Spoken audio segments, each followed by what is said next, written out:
Shalom, chers frères et sœurs, que le Père de Lumière vous bénisse richement et qu'il vous comble. Juste parler d'un petit sujet avec vous ce soir, ce sera court et rapide, sur la fidélité au message de l'heure, la fidélité au message de notre Seigneur Jésus-Christ, donné à travers son messager William Marion Branham. Alors, ce qui me pousse à porter ce petit morceau, c'est vu des déclarations, des dérives qui se font de nos jours-ci au milieu des frères et sœurs du message du temps de la fin, du temps du soir, surtout de la part des prédicateurs. Vous savez que c'est aux prédicateurs que le message a été confié et ils ont reçu pour cela l'ordre de rester fidèles à la parole. Alors je vais lire quelque chose ici directement dans l'exposé des 7 âges de l'Église. Frère Branham dit ici, il dit: nous retrouvons exactement le même modèle dans chaque âge. C'est à la page 149. Nous retrouvons exactement le même modèle dans chaque âge. Voilà pourquoi la lumière vient à travers un messager donné par Dieu dans une certaine région. Ensuite, à partir de ce messager, la lumière se répand à travers le ministère d'autres personnes qui ont été fidèlement enseignées. Mais il est évident que tous ceux qui sortent n'apprennent toujours pas combien il est nécessaire de ne dire que ce que le messager a dit. Souvenez-vous, Paul a averti les gens de ne dire que ce qu'il avait dit. 1 Corinthiens 14, 37. Si quelqu'un croit être prophète ou inspiré, qu'il reconnaisse que ce que je vous ai écrit est un commandement du Seigneur. Quoi? Est-ce de chez vous que la parole de Dieu est sortie? Ou est-ce vous seul? Est-ce à vous seul qu'elle est parvenue? Ils ajoutent ici, ou ils retranchent là. Et avant longtemps, le message n'est plus pur et le réveil s'éteint. Vous voyez? La lumière vient à travers un messager donné par Dieu dans une certaine région. Ensuite, à partir de ce messager, Dieu continue de répandre la lumière par le ministère d'autres personnes qui ont été fidèlement enseignées. Mais il est toujours évident de constater que parmi ceux qui sortent, c'est-à-dire les prédicateurs, nombreux ne comprennent toujours pas combien il est nécessaire de ne dire que ce que le messager a dit. Et William Branham cite 1 Corinthiens 14, 37, en montrant comment Paul avait recommandé les prédicateurs de son époque, aux prédicateurs de son époque, de ne dire que ce qu'il avait dit. Parce que Frère Branham dit, quand on ajoute ici, on ajoute là, ou on retranche ici, Frère Branham dit, avant longtemps, le message n'est plus pur et le réveil s'éteint. Alors, je reviens à ceci suite aux déclarations qui se font de nos jours par des prédicateurs dits du message de William Branham. Nous entendons des gens dire: oh, il faut retourner à la Bible. Oh, il faut dire ce que la Bible a dit. Des déclarations, de pareilles déclarations. Ceci revient tout simplement à dire que ces prédicateurs ne savent même pas de quoi ils parlent. Puisque, avant de dire qu'il faut laisser les brochures pour retourner à la Bible, il faut se dire: mais oui, nous voulons bien suivre ce que vous dites, de retourner à la Bible. Mais qui va nous orienter dans la Bible? Qui va nous expliquer cette Bible? Et les brochures, c'est quoi? Vous voyez, c'est de la confusion. Dieu a minutieusement choisi le prophète William Marion Branham comme interprète divin de la parole écrite pour cet âge. Et à William Branham, Dieu a assigné une mission particulière. À sa naissance seulement, 3 planètes se sont alignées pour signaler à l'humanité la venue d'un grand don. Pas n'importe quel don, pas n'importe quel ministère, un ministère chef pour interpréter les énigmes, pour donner à l'intelligence des hommes de cette époque la parfaite compréhension de la lettre écrite. Et Frère Branham dit à la page 16 ici, que même pour écouter Dieu parler en ce jour, il faut un homme qui a en lui une faculté de discernement prophétique. Et Frère Branham dit, avec cette faculté de discernement prophétique, cela donne au peuple de Dieu la capacité d'entendre Dieu parler. Et cela nécessitera un enseignement surnaturel. Et nous n'avons eu qu'un seul homme. Un seul homme ayant en lui cette faculté du discernement prophétique. Et cette personne s'appelait William Marion Branham. Il a reçu la mission d'interpréter la Bible mot à mot jusqu'au bout. Et William Branham l'a fait en dévoilant chaque énigme, chaque parabole, chaque symbole, en donnant la signification des mouvements prophétiques, en dévoilant chaque mystère. Et Frère Branham dit que le ministère du septième ange, c'était uniquement les mystères de Dieu. Donc la Bible dans son intégralité, la Bible dans son intégralité ici ne contenait que des mystères, ne contenait que les mystères de Dieu. Et Dieu a préparé un homme à l'avance pour nous, pour s'occuper de cela. Voilà pourquoi Frère Branham dit, la Bible dit, voici, je vous enverrai Élie le prophète, avant que le jour de l'Éternel arrive, ce jour grand et redoutable.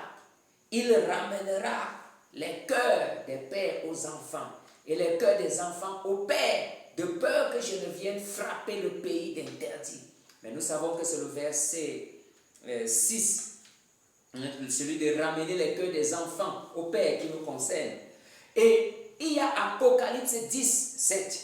Au jour de la voix du septième ange, quand il sonnerait de la trompette, le mystère de Dieu s'accomplirait comme il a annoncé à ses serviteurs, les prophètes. Il y a un homme, c'est Jean-Baptiste, qui a préparé les cœurs des gens pour l'accomplissement de toutes les écritures de l'Ancien Testament qui devait être la personne du Seigneur Jésus-Christ. Tous attendaient, mais il fallait un prophète pour dire, voici l'agneau de Dieu qui ôte le péché du monde. Et cet agneau de Dieu-là, c'est la parole. Personne d'autre que Jean-Baptiste ne pouvait pointer la parole. Et aujourd'hui, Dieu, pour la seconde venue, a suscité un homme du nom de William Marion Branham pour dire aussi, voici l'agneau de Dieu. Même si nous savons que nous ne sommes pas dans la dispensation du Fils, cette dispensation c'est le Saint-Esprit, et Frère Branham dit, nous dirons aussi, pas forcément comme Jean-Baptiste, parce que Jean-Baptiste a présenté un homme physique, mais il va nous pointer le Seigneur Dieu qui descend de sa gloire. Et c'était sous les 7 sceaux, les 7 tonnerres. Frère Branham nous a présenté la parole, parce que à l'époque alpha, l'agneau de Dieu là, c'était la parole sous forme d'un substitut. Et aujourd'hui, c'est la parole surnaturelle, c'est la parole interprétée, c'est les 7 sceaux, c'est les 7 tonnerres, c'est le 3e pôle qui nous est présenté. Et cela nous a été prêché par un homme appelé William Marion Branham. Alors, que certains prédicateurs arrêtent des dérives et des déclarations irresponsables, non fondées, qu'ils ne sauraient justifier. Aujourd'hui, s'il y a un homme qui doit nous dire, voici la parole, voici le lion qui descend de sa gloire, voici le Seigneur Dieu qui descend de sa gloire, c'est William Branham qui doit nous présenter Jésus. Et ce Jésus-là, c'est la parole. Frère Branham dit que ma mission sur la terre, je pense, c'est d'être le précurseur de la parole qui doit venir. Frère Branham doit nous présenter la parole, la parole. Et il nous a prêché cette parole. D'où vient que certains prédicateurs s'élèvent et pensent qu'il faut mettre les brochures de côté, c'est-à-dire l'interprétation, qu'il faut mettre de côté ce qui nous a été donné grâce à la faculté du discernement prophétique. Il faut mettre cela de côté pour revenir nous-mêmes avec notre propre intelligence, regarder la Bible, étudier et comprendre. Non, c'est une dérive totale. Frère Branham dit, pour entendre Dieu parler aujourd'hui, il faut qu'il y ait un homme ayant en lui cette faculté du discernement prophétique. Et avec un homme comme ça, cela nous donne la capacité d'entendre Dieu parler. Virgule, Frère Branham dit, cela nécessitera un enseignement surnaturel. Alors l'enseignement surnaturel que nous avons reçu aujourd'hui, c'est le message de l'heure qui a été enregistré sous forme de bande magnétique et imprimé sous forme de brochure. Josué avait reçu l'ordre de l'Éternel de garder les brochures de Moïse. Les rouleaux de Moïse, c'était des brochures à cette époque-là. Et il fut dit à Josué, médite ce livre de la loi. Ne t'en détourne ni à gauche ni à droite. Reste-en fidèle. C'est alors que tu auras du succès dans la prédication, dans l'enseignement et dans la vie. C'est alors que tu réussiras. D'où vient que c'est un prédicateur, dans l'enthousiasme du peuple, se lève pour déclarer et dire, oh non, il ne faut pas que vous confiez seulement aux brochures, il faut vous retourner la Bible. Vous connaissez la Bible? Vous avez reçu quel ministère pour interpréter la Bible? Tu es un pasteur. Ben, tu dis, oh, mettons les brochures de côté et revenons à la Bible. Tu es un évangéliste. Tu dis qu'il faut mettre les brochures de côté pour revenir à la Bible. Tu ne sais pas de quoi tu parles, cher prédicateur. Pour qu'un homme de Dieu aujourd'hui, prédicateur du message de William Branham, soit agréé par les élus, il doit nous dire ce que le messager a dit. Nous avons reçu l'ordre de rester fidèles au messager. Soyez fidèles à William Branham. Soyez fidèles au message de William Branham. Et Dieu vous bénira, cher prédicateur. Je le dis avec tout mon cœur, avec tout ce qui est en moi. Je suis souvent dans la joie quand je peux voir un homme dire, la Bible dit, Frère Branham dit, la Bible dit, Frère Branham dit, Frère Branham dit, la Bible dit, Frère Branham dit, la Bible dit, Frère Branham dit. C'est ça le sel. Ce n'est pas un hasard, c'est un ordre divin. William Branham n'est pas venu au hasard comme ça dire des choses. Si certaines déclarations de William Branham vous semblent bizarres, Frère Branham disait souvent aux détracteurs, asseyez-vous, étudiez cela, examinez cela, avant de vous prononcer. Et si ça vous dépasse, allez voir quelqu'un qui comprend mieux et il vous expliquera. Il y a trop de déclarations. Le message, ce n'est pas la cour du roi Péto ou n'importe qui vient faire le buzz, non. Le message est sérieux. Et le message a été donné par un Dieu sérieux, à un prophète sérieux, pour un peuple sérieux. Alors si vous n'êtes pas sérieux, alors vous n'êtes pas digne d'être un prédicateur du message. Le message est sacré. Ce que William Branham nous a donné est sacré. Si il faut déposer de côté les enseignements de William Branham pour revenir à la Bible, je dirais tout simplement que le travail de la colonne de feu à travers William Branham était inutile, puisque Frère Branham dit, chaque message qu'il apportait, c'est le Saint-Esprit qui l'inspirait. Quand il allait à la chasse, lorsqu'il se reposait, parfois c'est Dieu qui ouvrait la Bible et disait, regarde, va apporter ce message. Et parfois au Branham Tabernacle, quand il arrivait, même avant d'apporter le message, ou pendant le message, ou à la fin du message, il y avait des prophéties, des paroles là montrant que c'est Dieu qui avait inspiré ce message. Et l'enregistrement des bandes, des brochures, des bandes, cet enregistrement a été ordonné par l'ange. C'est la nourriture qui a été emmagasinée pour cette heure-ci. Mais d'où viennent que les prédicateurs se lèvent et disent, et moi je vais dire ceci pour la fin, comme je vous ai dit que c'était un petit message très bref. Quand quelqu'un me dit, Frère Branham a dit qu'il ne faut pas boire, je veux regarder dans la Bible pour voir. Ah bon, j'ai regardé dans la Bible, je ne vois pas et moi je continue de boire. Je vais te dire, mon cher frère, que tu sois un frère laïque, un diable, un administrateur, un évêque, un archevêque, qui que tu sois, dès que tu commences à trouver des critiques, des choses à modifier. Oh non, frère Branham a dit ceci, mais je ne vois pas, alors bon, je mets ce qu'il a dit de côté. En fait, même sans te rendre compte, tu as déjà rétrogradé.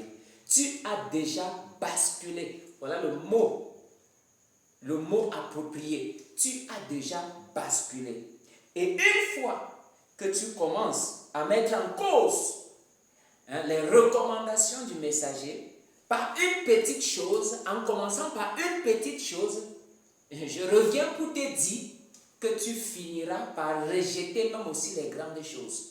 Quand vous voyez des prédicateurs se lever aujourd'hui et dire le message est faux, oh non, il avait dit ceci, je ne vois pas, telle prophétie, ces choses ont commencé par les plus petites choses. Parce qu'une montagne, dit frère Branham, commence à s'écrouler parfois par une petite pierre qui se détache. Dès que vous commencez à mettre en cause une seule petite chose, oh non, frère Branham a dit je doute. Dès que vous commencez à douter de la moindre chose en disant non, il pouvait se tromper ceci et ça, ne vous inquiétez pas, ne vous dérangez pas.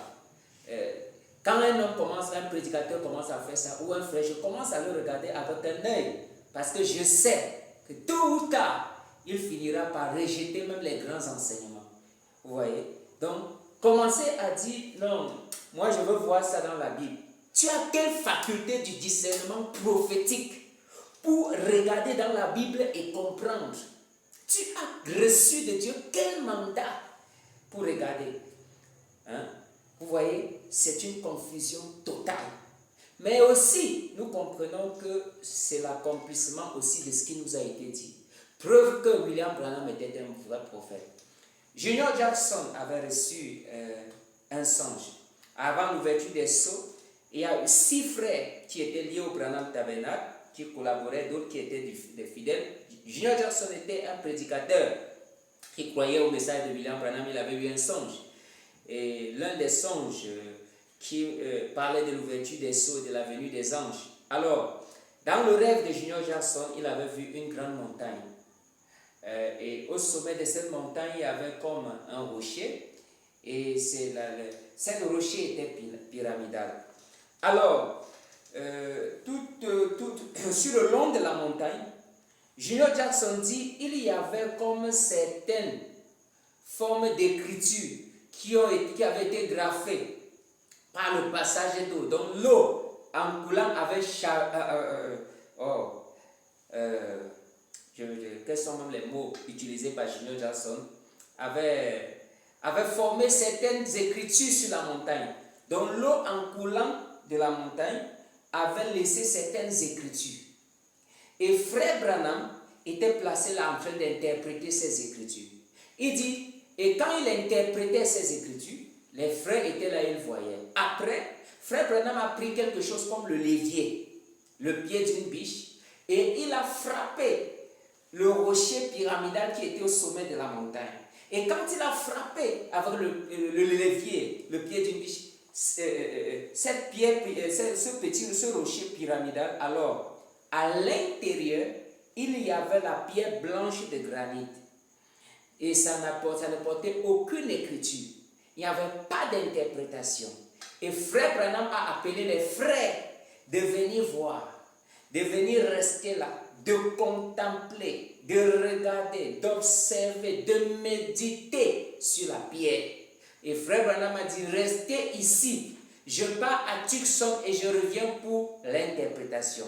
Mais qu'est-ce qui s'est passé? Junior Jackson dit que quand frère Branham a demandé aux frères de rester, ils ont commencé à regarder, à contempler. Et à un moment donné, le frère a constaté que certains frères avait commencé à se laisser distraire, à s'éloigner, à rester loin de l'objectif et des recommandations du prophète. Ils ont commencé à s'éloigner et la fin du songe dit que très peu de personnes étaient restées fidèles à ce que le messager avait dit. Alors, ce qui arrive aujourd'hui, où n'importe qui se lève pour dire ce qu'il pense, il pensait qu'il faut mettre de côté cette recommandation du prophète-là et penser à ce qu'il veut, étudier à sa manière, ce n'est que l'accomplissement du songe de Junior Jackson. Ce n'est que ça. Sinon, avec quelle audace un homme doit se lever aujourd'hui? Un prédicateur du message. Vraiment, c'est honteux. C'est honteux. C'est honteux. C'est décevant. Avec quelle audace ce prédicateur se lève aujourd'hui pour dire, oh non, nous ne devons pas nous fier aux brochures, il faut se fier à la Bible. Mais qu'est-ce que les brochures? La brochure, c'est quoi? Les brochures jouent quel rôle? Les brochures de William Branham, c'est la Bible qui a été interprétée. Dire non aux brochures, c'est dire non à William Branham. C'est méconnaître William Branham. C'est refuser de reconnaître que William Branham était le prophète et qu'il était l'interprète divin du message de l'heure. Qu'il était l'interprète divin de la parole de Dieu pour les derniers jours. C'est ça, rejeter les brochures. C'est ça, rejeter les bandes. C'est ça, mettre en cause les enseignements de William Branham. Peu importe ce que c'est. Et en passant, je profite pour dire ceci. Que ce soit sur le vin, que ce soit sur les dates, que ce soit sur l'ordre dans l'église, que ce soit sur le mariage mixte, pour moi, je crois William Branham mot à mot jusqu'au bout. Je crois que si William Branham a même dit que les Noirs doivent épouser les Noirs, je crois ça de tout mon cœur, de toute mon âme, de toute ma force. Je crois ça. Pas de mariage mixte. Les Blancs épousent les Blanches. Les Noirs épousent les Noirs. Les jaunes épousent les jaunes. Les rouges épousent les rouges. Frère Nathan, pourquoi? Je ne veux pas savoir pourquoi. Le prophète confirmé par la colonne de feu m'a donné cela comme recommandation. Alors pas de raisonnement. Je crois ça de tout mon cœur. Dieu a pensé. Le prophète a parlé. Et moi, je crois de tout mon cœur. Cela règle la question entièrement. Dieu au ciel a pensé. Le prophète a parlé. Moi, je crois. Et cela règle la question. Où tu sales, frère Nathan, tu ne vois pas que non, comme le dit souvent frère Cédric Lokusa Branham, je ne vois pas. Non, je ne comprends pas. Je n'entends pas. Oh non, l'Afrique a sa culture. Non, frère Branham dit, un chrétien qui se trouve ici en Afrique et un chrétien qui vit en Europe ou aux États-Unis ont le même Saint-Esprit. Même si les États, dans chaque pays, il y a ce qu'on appelle l'esprit national où les gens se comportent d'une certaine façon. Frère Branham dit, oui, c'est vrai, chaque nation a son esprit. Mais quant au christianisme, si vous prenez un chrétien en Afrique ou dans n'importe quel pays en Afrique, vous prenez un chrétien aussi, c'est-à-dire ceux qui ont le Saint-Esprit, même aux États-Unis, même si ce chrétien-là vit à Los Angeles, vous les mettez à côté ensemble, vous allez voir qu'ils ont le même esprit, la même manière, la même façon de vivre. Vous voyez? Donc c'est ça. Voilà ce que nous croyons. Oh frère Nathan, il faut comprendre, je ne comprends pas. Si frère Branham a donné des directives, lui, en qui habitait, parce que l'apôtre Paul disait, ici ce n'est pas le Seigneur qui parle, mais c'est moi qui parle. Mais je crois avoir l'Esprit de Dieu en moi. Comme pour dire, si un serviteur de Dieu, mandaté pour la rédaction de la Bible, se lève pour dire, ici ce n'est pas le Seigneur, c'est moi qui parle. Mais je crois avoir l'Esprit de Dieu. Vous comprenez tout de suite que jusque-là c'est toujours Dieu. Alors si William Branham, lui qui a été investi de la puissance vivifiante, de la colonne de feu, peut se lever et nous dire, voici mon conseil, voici ce que je vous recommande, voici comment Dieu veut, voilà ce que Dieu veut. Mais pourquoi se lever et vouloir raisonner? Vous avez cru la Bible sans hésiter. Et Dieu nous dit qu'il envoie un homme pour interpréter cette Bible que nous croyons sans hésiter là. Mais comment croire, comment douter de certaines déclarations de l'interprète. Je crois William Branham à 100%. Je crois le message à 100%. Le message est mon absolu. Frère Branham aimait souvent dire, la Bible est mon absolu. Je crois ça de tout mon cœur. Maintenant, allons-y, la Bible c'est quoi? Il ne faut pas être borné. La Bible c'est quoi? La Bible, c'est un livre contenant la vérité, mais qui était fermé. Alors quand William Branham vient, William Branham prend la même Bible fermée et il ouvre tout ce qui était fermé, c'est-à-dire attaché, pour que nous voyions le contenu. C'est ça. Alors dis que tu rejettes le message, c'est que tu rejettes la Bible ouverte. Et quand tu dis non, je laisse le message, les brochures pour retourner à la Bible, ça veut dire que tu retournes au livre fermé. Et quand tu prends le livre fermé pour ton assemblée, c'est pour les conduire dans le 6e sceau. Et le 6e sceau, c'est la tribulation. Parce que tu n'auras pas en toi la sagesse et la révélation appropriée pour conduire ton peuple, pour conduire ton église. Tu vas les induire en erreur. Restons fidèles au messager. Disons ce que le messager a dit et Dieu nous bénira. Le mot de la fin, frère Branham dit, la lumière est donnée au messager par Dieu dans une certaine région. Ensuite, à partir du ministère de ce messager, Dieu continue de répandre la lumière par le ministère d'autres personnes qui ont été fidèlement enseignées. Mais il est toujours évident de constater que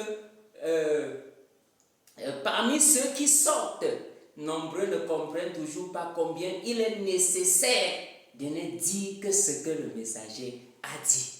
Comme Paul, il avait attiré l'attention des prédicateurs de son époque, de prendre garde à ce qu'il disait aux gens, mais de se référer à lui, Paul. Dites ce que le messager a dit, et Dieu tiendra le messager pour responsable. Alors William Branham dit, parce qu'avant longtemps, un tel va dire, voilà ce que le docteur a dit, voilà ce qu'un tel a dit. Et Frère Branham dit, et ainsi vous ajoutez, si vous retranchez cela, avant longtemps le message n'est plus pur et le réveil s'éteint. Nous devons dire ce que le messager a dit. Ne nous référons pas au dérapage de certains prédicateurs irresponsables, de certains prédicateurs, je ne sais pas comment les qualifier, vraiment des vrais rétrogrades dans ce message, des vrais rétrogrades.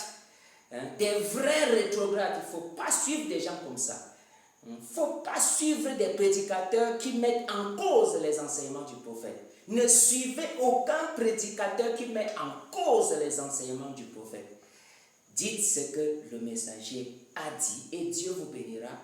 Que le Père des Lumières vous bénisse richement. Shalom.